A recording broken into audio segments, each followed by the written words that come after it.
so you can't move around. And I was like, all right, that's fine. And so they bring out this huge leather strap that looks like a weightlifting belt or something. This big metal hook on the front that they attach the handcuffs to, and there's like chains hanging off of this thing. Very elaborate looking. We go over to the courthouse. As soon as we get out of the car, about 15 people from the news stations come running out of the building with video cameras and microphones. Like, Jared, why'd you do it? Why'd you do it? And I didn't say anything. I just kept my head down, kept my mouth shut, walked into the building.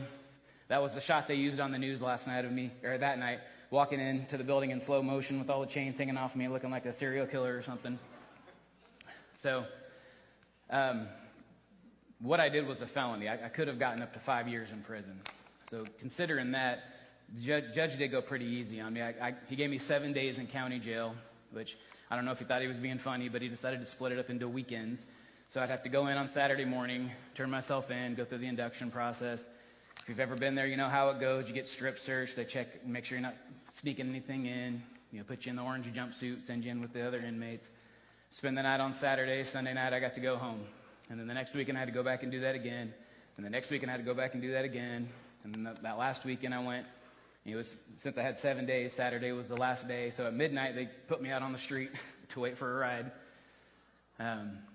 Aside from that, I got 150 hours of community service.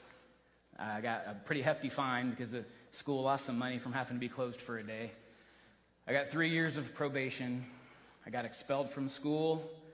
Fortunately, I had accumulated enough credits to graduate, so I was still able to get my diploma, but I was not allowed to go to graduation or prom or anything like that. I lost my job. I was working at a grocery store over on Sterling. It was a Sunfresh back then. I think it's a Price Chopper now.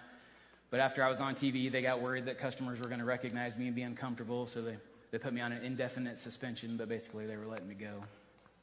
And I really thought I had just jacked up my life. I was like, this is going to follow me around forever. I'm never going to be able to get a job. People are always going to look at me funny. They're going to think I'm some kind of weirdo. Like, this sucks. But here's how God worked through all that. Across the street from that grocery store, my sister happened to work at the McDonald's that was there. She talked to the manager there and got them to interview me, and they hired me on as a crew person. That was 24 years ago, and I'm still working for McDonald's. I worked my way up to be an area supervisor now where I oversee multiple locations, and I absolutely love my job. I really do. I work for a great company, and I enjoy it. But God led me to my career through that painful experience. About a year and a half after I started working for McDonald's, I met my wife, Callie. She was a customer. A friend of hers lived close to the store. They would come through the drive-thru, and I would flirt a little bit, and we eventually started dating and went on to get engaged and get married and start our own family. We have 3 amazing kids now. But God led me to my wife and to my family. Callie's sister, Carrie, lives in Sugar Creek. Her house has a perfect view of the 4th of July parade as it goes by every year. And on July 4th of 2014 was the first time I ever heard about Grace Church because I was at that parade.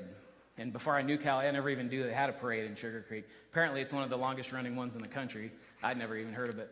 But I was there because I was part of Callie's family now. And Grace Church had started earlier that year, and Joey had organized a float. It was like a horse-drawn wagon. Everybody was riding in the back, and they came down, and Joey was like riding around it on a Segway. And, you know, I just thought, that looks like a pretty fun group of people. You know, it doesn't look like a bunch of uptight church people. And early 2014 was kind of a rough time for me. My dad passed away. I didn't meet him